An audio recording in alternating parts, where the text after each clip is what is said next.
समूचे देश में कोई एक ऐसा व्यक्ति नहीं है जिस पर इतना विवाद हो जितना विनायक दामोदर सावरकर पर।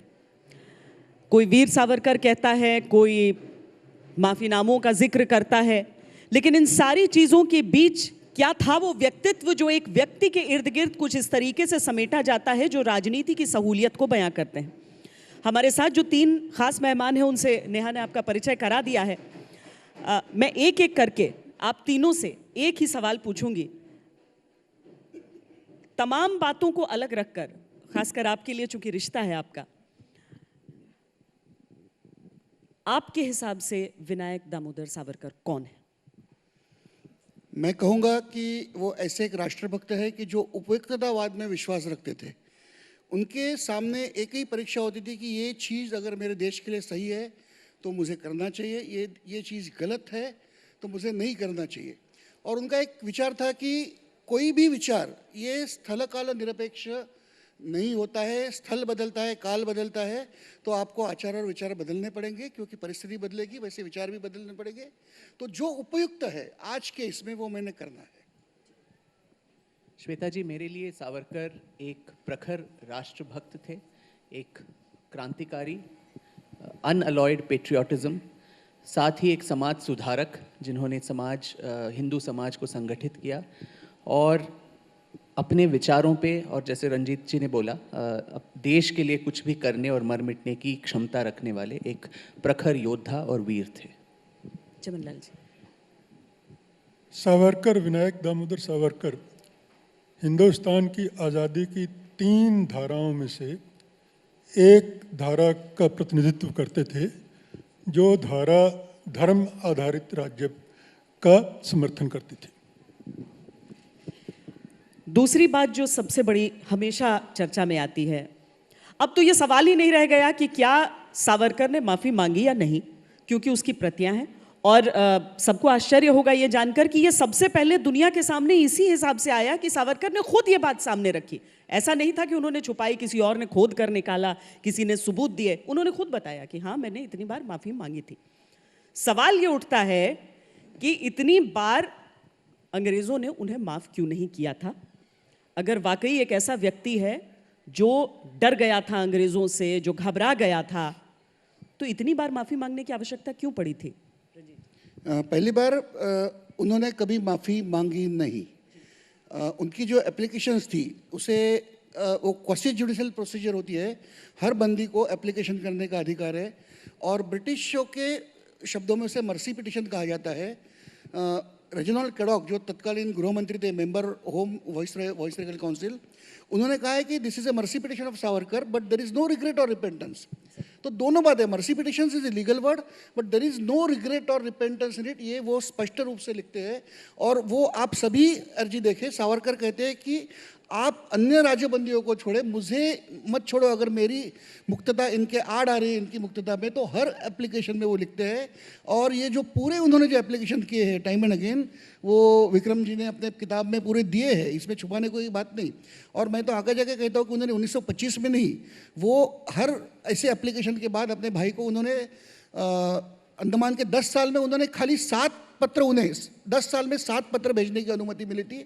इन 7 पत्रों में व्यक्तिगत कुछ ज़्यादा नहीं था, 1-2 लाइन में घर वाले कैसे पूछा है, पूरे देश की परिस्थिति की चर्चा, उसमें उन्होंने कहा है कि मैंने ऐसे ऐसे एप्लीकेशन भेजे और ये भेजना इसलिए जरूरी है कि आप ये मुद्दा देश में उठाओ।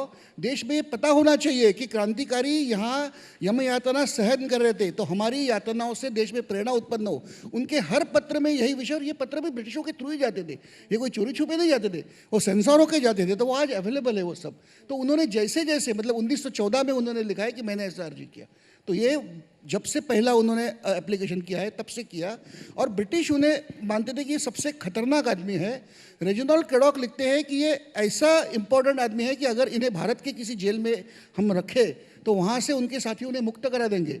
और उनकी जो एप्लीकेशन पहली थी वो मुक्तता की नहीं थी, वहाँ पे आपने समझना चाहिए कि अंडमान का जो जेल है, सेल्यूलर जेल, ये एक प्रिजन है, और बाकी जो अंडमान आइलैंड है वो ओपन जेल है। तो वहाँ का कानून ऐसा था कि कैदी को सिर्फ 6 महीने सेल्यूलर जेल रखा जाएगा और 6 महीने के बाद उसे ओपन जेल में रखा जाता था। लेकिन क्रांतिकारियों को 6 महीने के बाद भी छोड़ा नहीं गया, और सावरकर को तो 6 महीना सॉलिटरी कन्फाइनमेंट हुआ था, मतलब सबसे हटके। तो उन्होंने एप्लीकेशन की कि हमें बाहर छोड़ो, मतलब छोड़ो मत, बाहर छोड़ो अन्य कैदियों जैसा। हम उनके जो अधिकार है कैदियों के कि जो वहाँ की जो प्रिजन सिस्टम है, इंडियन प्रिजन सिस्टम बहुत डिफरेंट और ये अलग थी, तो वो अधिकारों के लिए झगड़ रहे थे। तो रीजनल कोर्ट ने कहा कि अगर सावरकर जी को जेल के बाहर छोड़ा गया है तो उनके साथी एक कोई किराए की बोट लेकर निकोबार आइलैंड में छुपा के रखेंगे और रात को इन्हें निकाल लेके जाएंगे। तो वो कहते थे कि he is a most dangerous man. और आगे जाके वो कहते हैं कि कुछ साल इनको पनिशमेंट देने के बाद punitive requirement of his punishment will be over, but for the welfare of the society he should be incarcerated for the life. उन्हें जीवन भर उन्हें बंद रखना चाहिए, रेजिनाल्ड कैडॉक कहते हैं।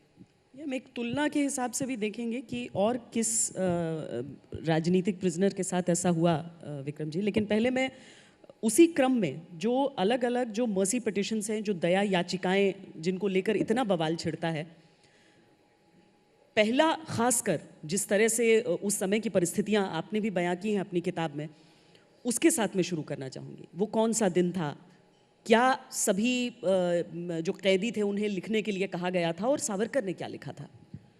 तो 1911 में वो पहली बार अंडमान के जेल में जाते हैं और वहाँ पे जो बेसिक मानवाधिकार हैं राजबंदियों के, वो भी इनको और बाकी राजबंदियों को नहीं मोहलियत उनको दी गई थी वहाँ पे सहूलियत। अच्छा खाना हो या फिर शौच की व्यवस्था हो या फिर मेडिकल फैसिलिटीज़, कुछ भी नहीं। और दिन भर उनको कोल्हू के बैल का पनिशमेंट दिया जाता था कि 30 पाउंड का तेल निकालना है और एंड ऑफ द डे उसको मेजर किया जाएगा, अगर वो 30 पाउंड नहीं है तो उनको खाना नहीं मिलेगा। तो इस तरह की बहुत बर्बर उनके साथ व्यवहार किया जाता था। और जैसे रंजीत जी ने बोला, पत्र लिखने की भी छूट नहीं थी। साल में एक बार पत्र लिखो, 1.5 साल में एक बार अपने परिवारजनों से मिलो। जब उनकी जो वहिनी थी, येशु वहिनी जो भाभी, वो उनका मौत हो गया था, तो ये और उनके बड़े भाई वहीं पे कैद थे, तो उनको पता भी नहीं था कि वो गुजर गई हैं।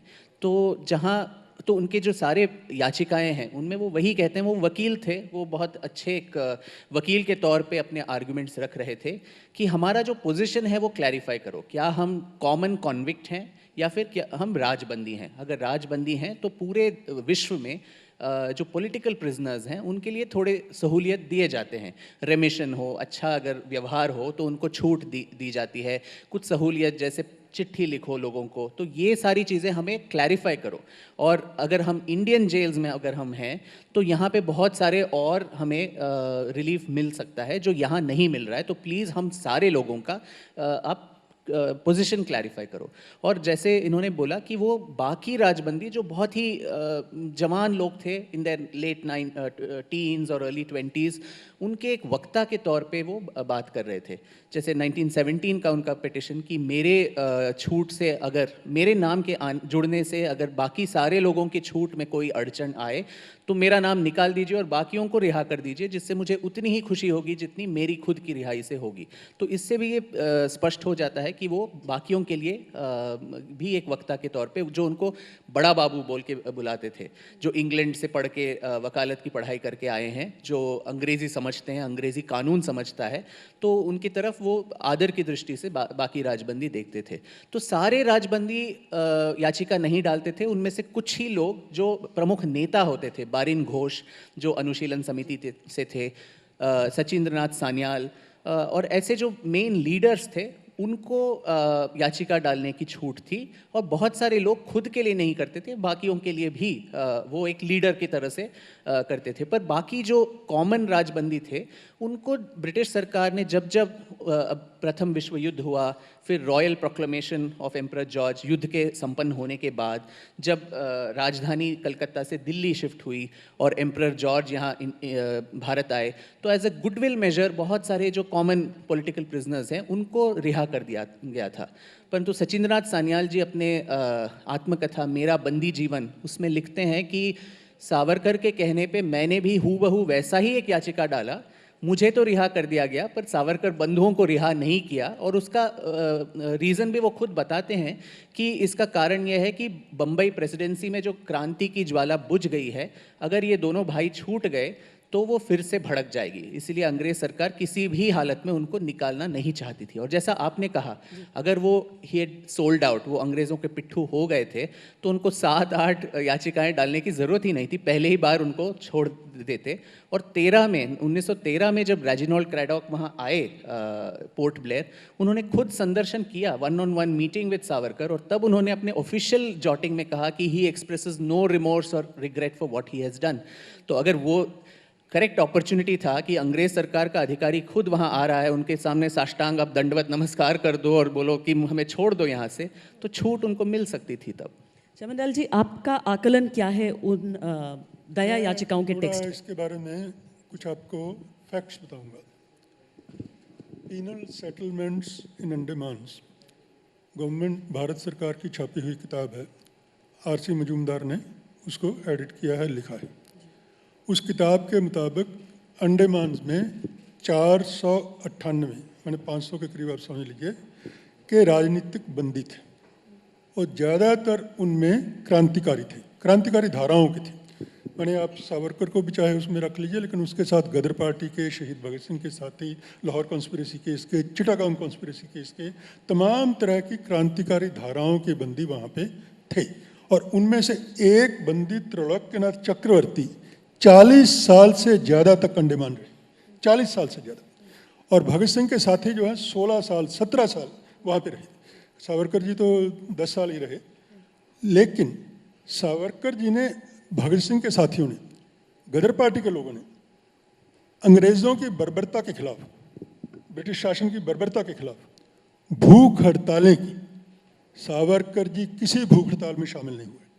महावीर सिंह शहीद हो गए वहाँ पे, गदर पार्टी के राम रखा शहीद हो गए, मोहन मोत्रे शहीद हुए, कम से कम 7-8 लोग भूख हड़ताल करके शहीद हुए।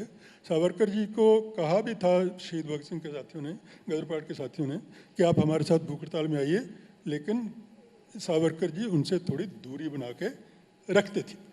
और 14 सितंबर पिटीशन, कोई मैं पिटीशन देने को बुरा नहीं समझता, पिटीशन देना हक भी है किसी भी कैदी का।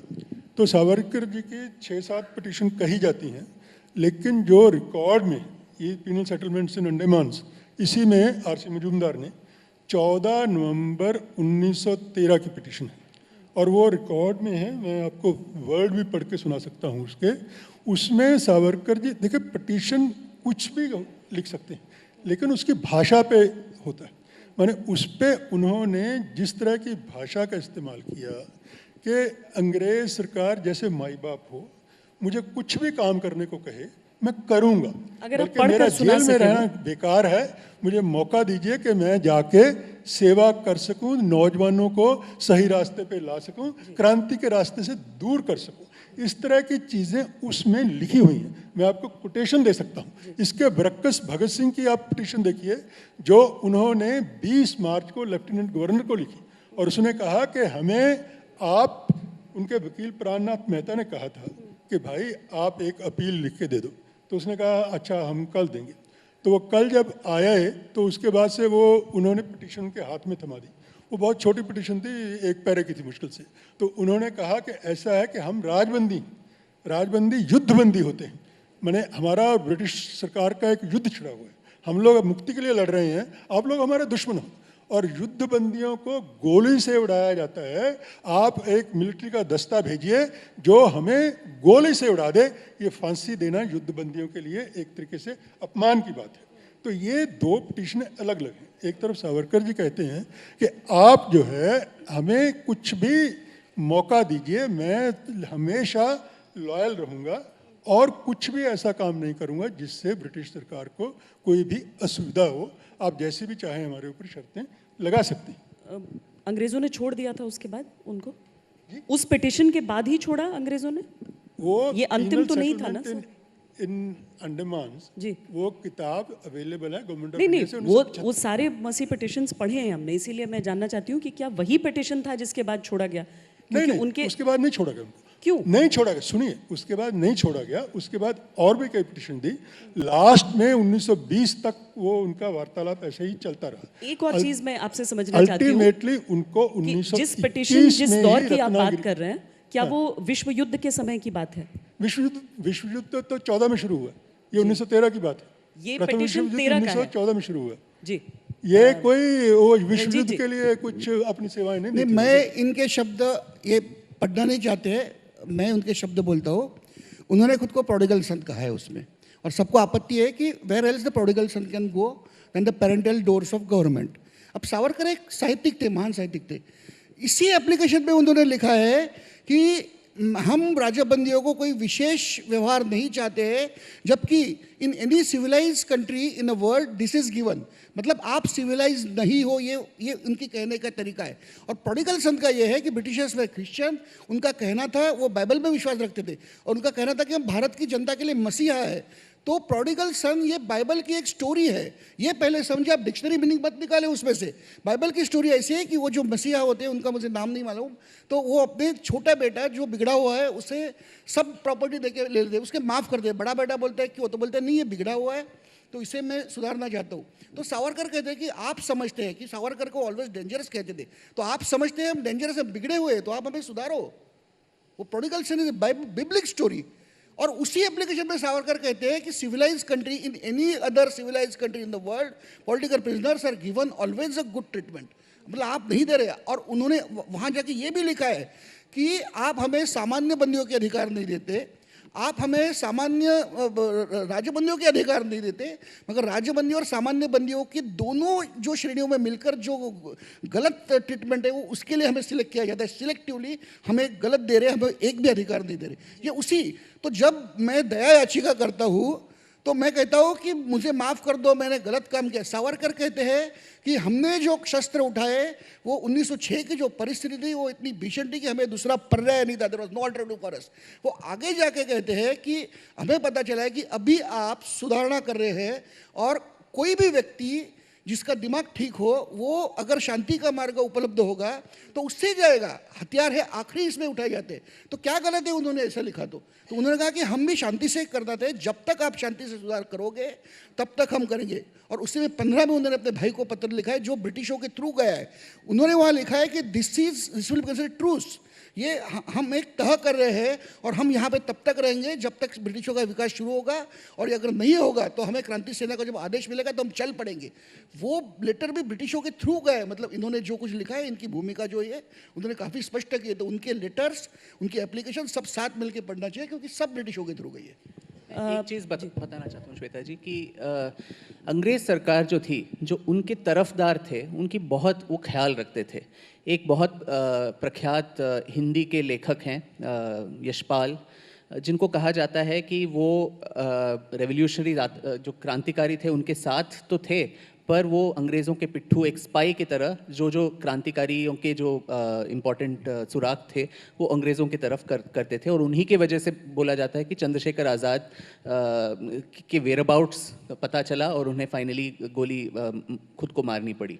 तो उसके बाद जो है क्रांतिकारियों को जो पता चल गया कि यशपाल ही है जो घर का भेदी, तो तुरंत अंग्रेज सरकार ने उसको गिरफ्तार करके जेल में डाला ताकि क्रांतिकारियों से उसको बचा के रखा जा सके। और उसकी शादी भी वहीं जेल में हो गई थी। और जब अंग्रेज सरकार देश से चली गई तब एक लेटर भी आया जो धर्मेंद्र गौर नाम के एक आईबी चीफ ने लिखा है कि जब वो अंग्रेज सरकार जा रही थी तो उन्होंने इंडिपेंडेंट इंडिया के ऑफिशियल्स को एक लेटर लिखा कि ये बहुत वफादार आदमी था, बहुत यूज़फुल फेलो था, तो इसका आप ख्याल रखिए हमारे जाने के बाद भी। तो कोई भी आपको इतना सेल आउट हो जाएगा तो अंग्रेज़ सरकार उसकी भरपूर देखभाल वो हमेशा करती थी। और सावरकर कोई आम आदमी तो थे नहीं, वो वकालत करके, वो भी विलायत से आके उन्होंने इतनी ज्ञान अर्जित किया था, तो उनका उपयोग किया जा सकता था सरकार में। स्पेशली 1937 में जब सरकारें बनना शुरू हो गई तो ये भी बॉम्बे प्रेसिडेंसी के चीफ मिनिस्टर या ऐसे कुछ उनको पद दिया जा सकता था अगर वो अंग्रेज़ों के पक्ष में थे। हालांकि क्या हुआ, जब 1924 में उनकी रिहाई हुई, उन पे ये प्रतिबंध लगाए गए कि आपको 5 साल राजनीति से दूर रहना है और फिर आप रत्नागिरी तालुक में ही आपको नज़रबंद करके आपको रखा जाएगा। तो ये 5 साल की अवधि को बढ़ा के उसको 13 साल कर दिया गया। तो जो आपका पिट्ठू है, जो आपका तरफदार है उस पे आप निगरानी क्यों करेंगे? आप क्यों अपना टाइम और जो रिसोर्सेज है एक ऐसे आदमी पे वेस्ट करेंगे जो आपका पक्षदार है? तो और 5 साल की का कैद भी उस पर क्यों डालेंगे? तुरंत उसको रिहा करके आप अंग्रेज सरकार में उसको कोऑप्ट कर सकते थे। तो यही एक द्योतक है कि अंत तक 1947 तक अंग्रेज सरकार सावरकर पे बिल्कुल भरोसा कर ही नहीं रही थी, क्योंकि छूटने के बाद भी वो हिंदू महासभा के अध्यक्ष तो बने, पर साथ ही वो एक्सिस पावर्स जो थे हिटलर और इटली और जापान में रास बिहारी बोस और फिर नेताजी सुभाष चंद्र बोस के साथ उनके जो अंडरग्राउंड लिंक्स थे, वो सारे खुफिया लिंक्स से अंग्रेज सरकार हमेशा घबराई हुई थी, उन पे विश्वास बिल्कुल नहीं कर रही थी। तो वो जो भी लिखें, अब सचिंद्रनाथ सान्याल ने भी अपने पत्र में, अपनी याचिका में वही बोला कि मुझे माफ़ कर दीजिए, मैं कभी पॉलिटिक्स में भाग नहीं लूँगा, पर बाहर जाके उन्होंने HRA का गठन किया। फिर काकोरी कांड में राम प्रसाद बिस्मिल और अशफाकुल्ला खान के साथ वो फिर से सेलुलर जेल चले गए। तो ये जेल से आना जाना, उनके जो याचिकाएं थी, it was not even worth the paper on which it was written, and so अंग्रेज सरकार को उस पर कोई भी विश्वास नहीं था। मैं एक बात कहना चाहूँगा, संपत जी ने, मैं तथ्यात्मक और दस्तावेजों के आधार पर बात करता हूँ। यशपाल जी के बारे में जो बातें कही गई हैं, यशपाल के ऊपर संदेह करते थे लोग, लेकिन दूसरे कारणों से। यशपाल गिरफ्तार 1932 में हुए हैं, 1 साल बाद भगत सिंह की फांसी के, चंद्रशेखर आज़ाद की शहादत के 1 साल बाद 32 में गिरफ्तार हुए, क्योंकि वो वारंटेड थे, बहुत समय से अंडरग्राउंड रह रहे थे। लाहौर कॉन्स्पिरेसी केस में भी वारंटेड थे, जिसमें भगत सिंह को फांसी हुई है। यशपाल का कुछ ईगो व्यक्ति हो सकता है, लेकिन दुर्गा भाभी के साथ, भक्तिचरण वोरा की जो विधवा थी दुर्गा भाभी, उनके साथ अंत तक उनके इतने अच्छे संबंध रहे हैं कि ये भक्तिचरण वोरा की जो शहादत हुई है उसका संदेह भी यशपाल के ऊपर कुछ लोगों ने किया था, लेकिन कम से कम दुर्गा भाभी को तो ये जो है ना, अगर वो सच्ची बात होती तो दुर्गा भाभी तो उनसे कभी कोई संबंध न रखती। दुर्गा भाभी क्रांतिकारी रही हमेशा, तो इसलिए धर्मेंद्र गौड़ वाले पत्र की जो बात है, अभी जो लोग थोड़ा सोशल मीडिया पे एक्टिव रहते हैं, वो जाली सिद्ध हो चुका। वो खुद ही पुलिस का आदमी था और खुद ही पुलिस की चीज़ें ऐसी करता था। यशपाल को जब चंद्रशेखर आज़ाद की शहादत हुई तो जो HSRA था, हिंदुस्तान सोशलिस्ट रिपब्लिकन आर्मी, जिसके commander in chief Chandrashekhar Azad थे, उसके बाद यशपाल को उसका कमांडर इन चीफ सुन लिया था। और उसके पहले 23 दिसंबर 1929 को जो वायसराय की ट्रेन उड़ाई गई, दिल्ली में उड़ाने की कोशिश की गई, उसमें वो डिब्बा गुजर गया था, तो उसमें भक्तिचरण वोहरा और यशपाल का हाथ था। जबकि चंद्रशेखर आज़ाद और भगत सिंह नहीं चाहते थे कि ये काम किया जाए, लेकिन वो थोड़ी उन्होंने मनमर्जी की उस समय, लेकिन फिर चंद्रशेखर आज़ाद ने उनको अप्रूव भी कर दिया कि चलो कोई बात नहीं। तो वो इस तरह से इनका ऐसा संबंध था। क्रांतिकारी दल के बीच चंद्रशेखर आज़ाद और भगत सिंह की ये विशेषता है कि उस दल के बीच कभी भी किसी भी वक्त किसी किस्म की मिसअंडरस्टैंडिंग नहीं हुई। और उसके बाद से मैंने जो यशपाल के ऊपर ज़्यादा ये था, वो था कि वो प्रकाशवती से प्रेम करते थे, और क्रांतिकारियों के बीच एक तरीके से ये था कि बिना शादी के आप इस तरह का व्यवहार नहीं कर सकते। प्रकाशवती भी क्रांतिकारी थी। इसके कारण से एक बार उनको यह चंद्रशेखर आज़ाद ने गोली से उड़ाने का भी आदेश दे दिया था, लेकिन बाद में उन्हीं के साथ उनका बहुत सौहार्दपूर्ण संबंध रहा और ऐसा कुछ नहीं हुआ। बल्कि यशपाल ने तो एक और काम किया था कि जेल के अंदर शादी की थी प्रकाशवती। चूंकि सावरकर पर हम चर्चा कर रहे हैं तो हम उन बिंदुओं पर रहें। रंजीत जी, आप कुछ जोड़ना चाह रहे थे? मैं बोलना चाहता हूँ कि अगर दुर्गा भाभी के ये बात कर रहे हैं, मैं बता दूँ। मैं उसके पहले के कहता हूँ कि सावरकर जी जब रत्नागिरी में थे तो उनके छोटे भाई, मतलब मेरे दादाजी डॉक्टर नारायण दामोदर सावरकर, इनका एक वृत्तपत्र चलता था, तो उसमें वो लेख लिखा करते थे। उन्होंने 1928 में एक लेख लिखा था, आगामी महायुद्धाची संधि सोडूने, आने वाले महायुद्ध की जो ये है वो हमने छोड़ना नहीं चाहिए, क्योंकि उन्होंने कहा पहले महायुद्ध का उपयोग हमने नहीं किया क्योंकि दुनिया भर में ऐसा एक होता है कि एक प्रकट संगठन होता है और एक गुप्त संगठन क्रांतिकारी होता है। ये दोनों साथ मिलकर के काम करते हैं। प्रकट संगठन जनता में असंतोष फैलाता है, गुप्त संगठन सैनिकों में असंतोष करना, सैनिकी क्रांति करना। तो पहले महायुद्ध में भी सैनिकी क्रांति हो चुकी थी, मगर प्रकट संगठन जो कांग्रेस था वो ब्रिटिश दुष्ट था, तो उन्होंने कुछ नहीं किया। तो उन्होंने कहा कि आगे एक महायुद्ध आने वाला है। 1928 में उन्होंने 4 लेख लिखे और ये लेख छापने के कारण ही हमारा अखबार बंद हो गया, ब्रिटिश अखबार बंद कर दिया। तो उन्होंने वहाँ स्पष्ट रूप से ये सब चर्चा की है और ये कहा है कि आगे जो महायुद्ध होगा, जो तो तब ऐसी संभावना थी कि वो महायुद्ध रशिया और ब्रिटेन के बीच में होगा। और नेताजी का जो काबुल डॉक्ट्रिन है वो इसी थीसिस पे, तो उन्होंने ये पूरी योजना वहाँ पे उसमें लिखी है कि रशिया से हम लोग कैसा भूमि आक्रमण कर सकते हैं भारत पर। तो नेताजी का काबुल डॉक्ट्रिन में तो 28 साल से वो प्रचार कर रहे हैं ओपनली कि एक युद्ध होने वाला है, तो इसके लिए सैन्य में हमारी भर्ती होना चाहिए और सही समय पे हमारे सैनिक बाहर आए।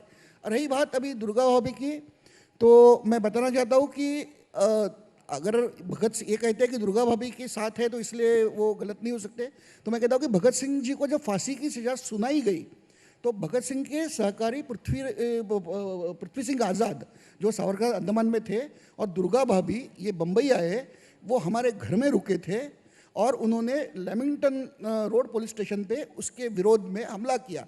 और उस हमले में सावरकर जी के सहकारी गणेश वैशंपायन और 3-4 लोग थे, वो पकड़े गए, उन पे केस चली, बाद में for the want of evidence वो छोड़े गए। तो ये हमारे घर से ऑपरेशन हुआ है भगत सिंह को फांसी की सजा सुनाने जाने के बाद। अब भगत सिंह को फांसी होने के बाद सावरकर के जो कार्यकर्ता थे वामन राव चौहान, तो उन्होंने गवर्नर पर हमला किया, गोली गवर्नर को नहीं लगी, गोली उनके अंगरक्षक को गोली लगी, उन्हें जेल हुई। और वही वामन राव चौहान जो इसके मतलब जिन्होंने भगत सिंह को फांसी होने का जिसके लिए हमला किया, ये कृति की प्रत्यक्ष, वो अपने आई विटनेस में कहते हैं कि भगत सिंह ने जो सावरकर जी को किताब प्रसिद्ध की थी 1857, तो उसकी अनुमति लेने के लिए भगत सिंह बम्बई से आए। बाबूराव सावरकर ने उन्हें एक चिट्ठी दी थी कि इनकी मुलाकात करें।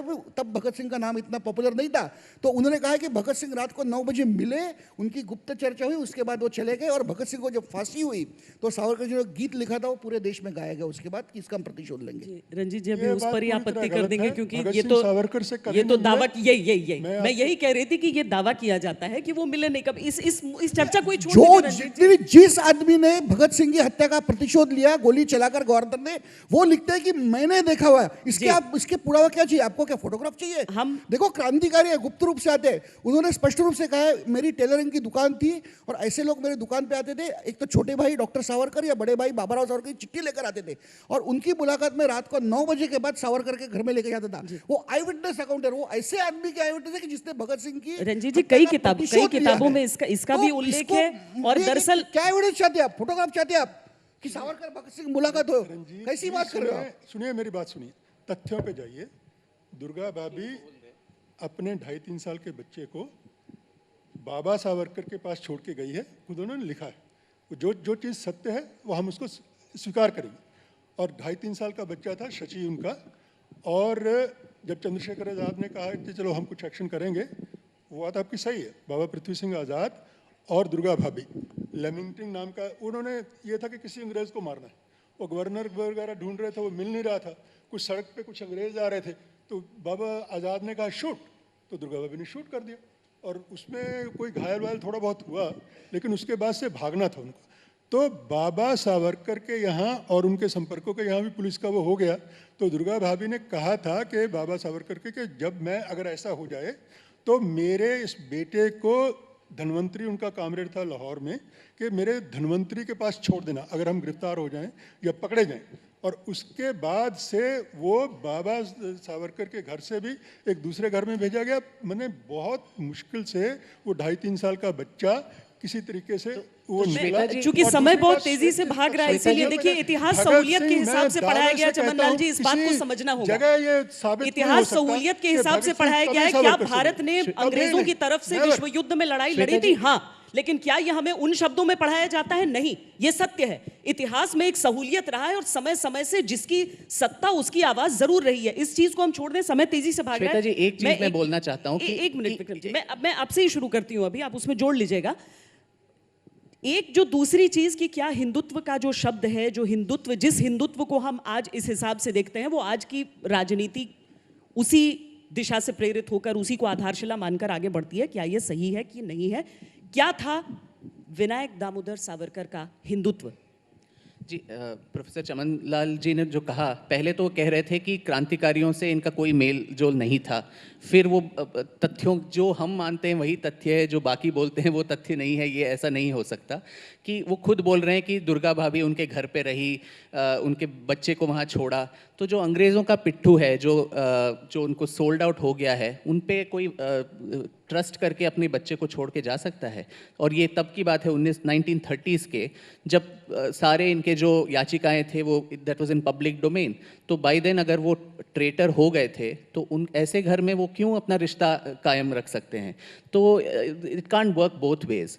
हिंदुत्व की जो आपने बात की, इसका जो परिकल्पना उन्होंने की वो 1923 में जब रत्नागिरी के जेल में थे, तब पूरे देश में एक बहुत ही डेंजरस एक आंदोलन चल रहा था, खिलाफत आंदोलन, जिसको शब्दावली देखिए, खिलाफत मतलब वो अंग्रेज़ों के खिलाफ हम समझते हैं, पर वो एक्चुअली पैन इस्लामिस्ट एक कैलिफेट को टर्की में इस्टेब्लिश करने के लिए जो आंदोलन छेड़ा गया, उससे जो मुस्लिम मोबिलाइजेशन देश में हो रहा था, उसके परिणाम बहुत ही खतरनाक थे देश के लिए। मोपला कार्नेज हुआ मलबार में, और पूरे देश में जिस तरह से सांप्रदायिक दंगे ऑल थ्रू 1920s जो हुए, उसके लिए एक पुख्ता एक बौद्धिक और राजनीतिक उसका एक काउंटर देना बहुत ज़रूरी था। और इसी में वो हिंदुत्व की परिकल्पना उन्होंने एक एसेंशियल्स ऑफ हिंदुत्व नाम के एक छोटे से बुक में उन्होंने लिखा कि कौन हिंदू है। ये एक धर्म से जुड़ा हुआ चीज़ नहीं है, ये एक सांस्कृतिक और राष्ट्रवाद के से जुड़ा हुआ है, जो इस देश से अपनी वफादारी रखता है, ना कि टर्की में कौन सुल्तान होना चाहिए उसके लिए हम इस देश के आज़ादी में काम करेंगे। तो उसी परिप्रेक्ष्य में उन्होंने हिंदुत्व की परिकल्पना की थी। और फिर बाद में जो वो हिंदू महासभा के अध्यक्ष भी बने, तो उनके सारे स्पीचेस आप देख लीजिए, उनके हिसाब से हिंदू राष्ट्र जो उन्होंने परिकल्पना की थी उसके क्या आयाम थे, उसमें वो क्लियरली बोलते हैं कि हिंदू राष्ट्र में कोई मेजॉरिटी, माइनॉरिटी, बहुसंख्यक, अल्पसंख्यक नहीं होगा। In the eyes of the law everybody will be equal. Majority community को कोई एक्स्ट्रा प्रिविलेजेस नहीं मिलेंगे क्योंकि वो बहुसंख्यक हैं, और माइनॉरिटीज़ को कोई कंसेशंस नहीं मिलेगा क्योंकि वो कम संख्या में है। जो कानून के दायरे में सब इक्वल है। और minority institutions, he says if there is even a ghost of suspicion among the minorities that their legitimate cultural, linguistic and religious rights are infringed upon by the Hindu Rashtra, the state will endeavour to remove those infringements. तो secularism in the true sense of the word, जो हम धर्मनिरपेक्षता की बात करते हैं कि धर्म और राजनीति को और पब्लिक लाइफ को किस तरह अलग रखा जाए। आपका धर्म जो है अपने घर में है, आप वहाँ पूजा अर्चना, नमाज जो आप करना चाहते हैं आप घर में कीजिए, आप उसको पब्लिक प्लेस हो या राजनीति हो उसमें आप घसीट के मत ले आइए। और साथ ही एक तो हिंदू राष्ट्र के बारे में भी हम जो विचार रखते हैं वो बहुत ही गलत है। और आपका पीछे का जो स्क्रीन है वो भी दिखा रहा है कि आरएसएस के सारे स्वयंसेवक वहाँ खड़े हैं। तो ये भी लोग नहीं जानते हैं कि सावरकर आरएसएस के भाग थे ही नहीं। बाबा राव जो उनके बड़े भाई थे वो हेडगेवार के साथ संस्थापकों में थे आरएसएस के, पर सावरकर और आरएसएस के जो रिश्ते थे वो कभी ऊपर नीचे, अप्स एंड डाउन्स उसमें होता ही रहा।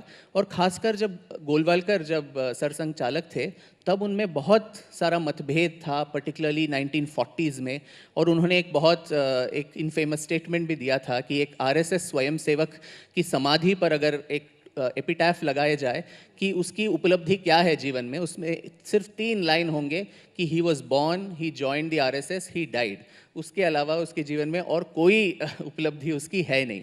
तो हम जब हिंदुत्व की भी बात करते हैं तो इसमें अलग अलग जो न्यूआंसेस हैं, अलग अलग जो धाराएं हैं, उसको हम बिल्कुल नज़रअंदाज कर देते हैं। हर एक चीज़ को एक ही नज़रिए से देखते हैं। सावरकर का हिंदुत्व अलग है, आरएसएस का हिंदुत्व की परिकल्पना अलग थी, गोडसे का अलग था जो एक मोर मिलिटेंट वर्जन ऑफ हिंदुत्व। ठीक है रंजीत जी, मैं अंत आपसे एक करूंगी, मिनट, इसलिए मैं उनसे मुझे ताकि वो थोड़ा सा पूरी बात इसमें- जी आप ऐसा है कि हिंदुत्व की धारणा मैं आपको सावरकर जी की किताबों से ही बता रहा हूँ।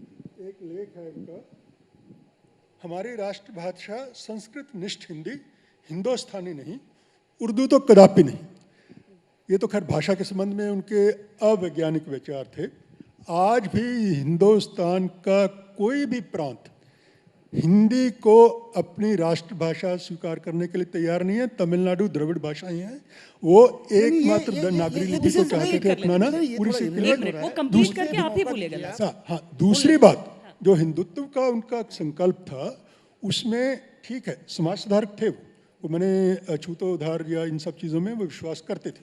मैंने दलितों के साथ बेटी का संबंध तक तो नहीं पहुंचे थे, लेकिन रोटी का संबंध वगैरह वो सब कहते थे, वो सब ठीक है। लेकिन वो अपने हिंदू राष्ट्र में मुसलमानों और ईसाइयों के लिए कोई जगह नहीं रखते थे। माने मुसलमानों और ईसाइयों के प्रति उनका एक बहुत ही नफरत भरा रवैया था। जैन, बौद्ध, सिख ये सब हिंदुत्व के पार्ट समझते थे, लेकिन उस हिंदू राष्ट्र में मुसलमान और ईसाई वो एक द्वितीय श्रेणी के नागरिक बन के रहें, ये उनकी धारणा थी। मैं आपको पढ़ के सुना सकता हूँ कि मुसलमानों के प्रति कितने वितृष्णा भरे, कितने नफरत भरे शब्द उन्होंने इस्तेमाल किए हैं। गांधी जी के प्रति भी बहुत सख्त शब्द इस्तेमाल किए हैं उन्होंने। मैं आपको साफ बताऊं, गांधी जी के साथ सावरकर का विवाद 1910 में ही शुरू हो गया था।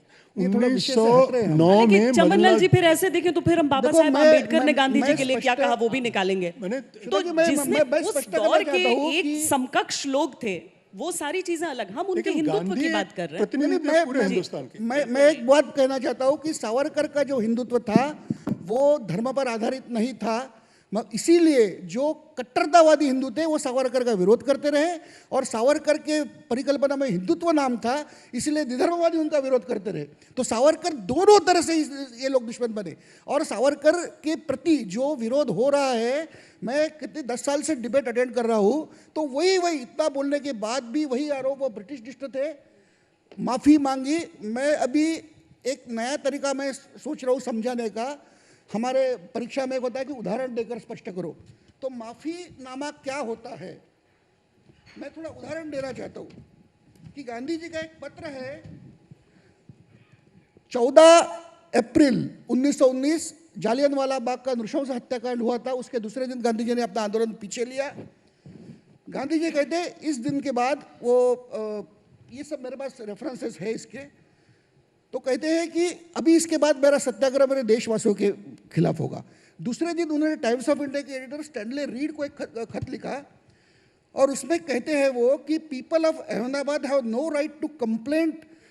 अहमदाबाद में गोलीबारी हुई थी, कई लोग मरे थे, उनको नो राइट टू कंप्लेंट क्योंकि उन्होंने एक ब्रिटिश सार्जेंट को मारा है। और वो कहते हैं कि लैड्स, द ब्रिटिश लैड्स, जो सोल्जर्स हैं उनको वो कहते हैं British lads because they look like the lads. उनको पता था कि अपने एक सार्जेंट को मारा और एक ट्रेन उड़ाने का ये था, तो उन्होंने गुस्से में आके जो कुछ किया वो जायज़ है कहते हो। और वो कहते हैं कि मुझे लगता है कि people have already been sufficiently punished and there should be no further punitive measures to be taken against this. ये उनका एक लेटर है, Stanley Reid, editor, Times of India, published है। तो और इसमें जालियनवाला बाग के बारे में उन्होंने एक शब्द नहीं निकाला।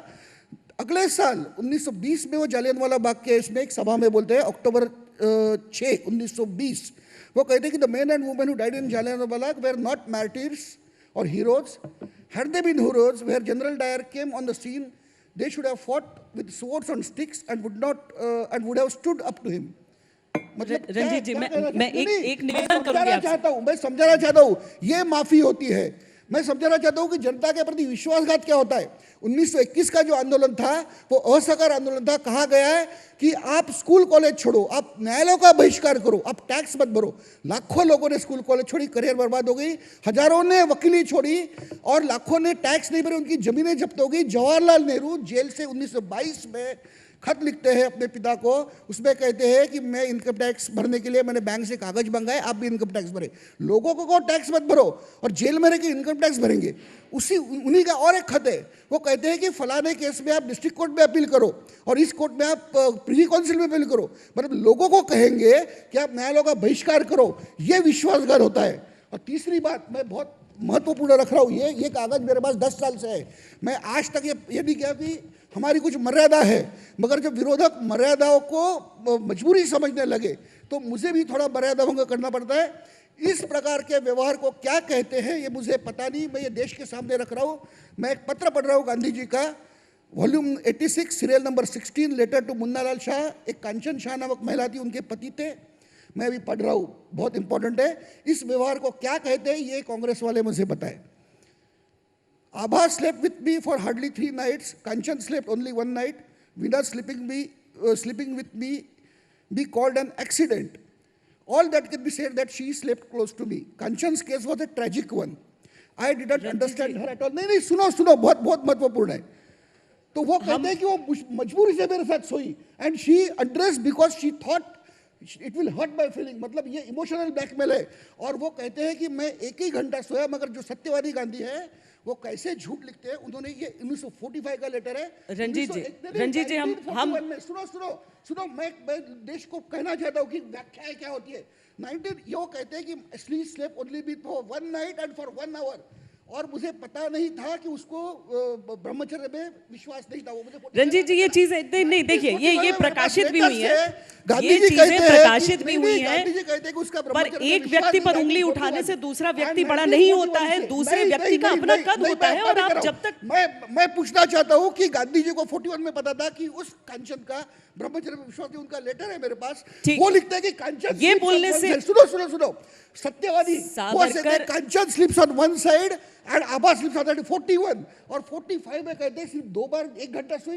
ये झूठ है। तो इसका मतलब ये है कि 41 से 40 ये इनका एक रुतबा था। रंजीत जी जो काम वो कर रहे थे वही काम आप कर रहे हैं। कहना चाहता हूँ, मैं देश के सामने रखना चाहता हूँ ये लेटर्स। मैं चाहता हूँ कि वकील इस पे न्याय दे, विधि के जो विद्यार्थी है इस पे अभिरूप न्यायालय चलाए, मॉक कोर्ट चलाए।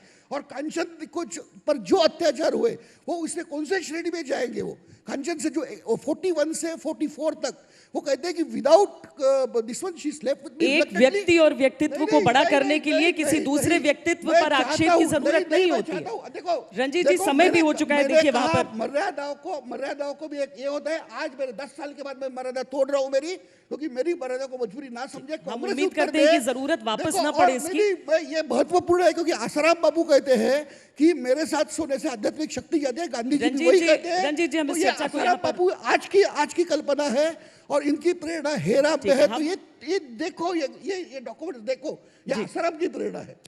ये आसाराम की प्रेरणा है। हमारा समय भी पूर्ण हो चुका है।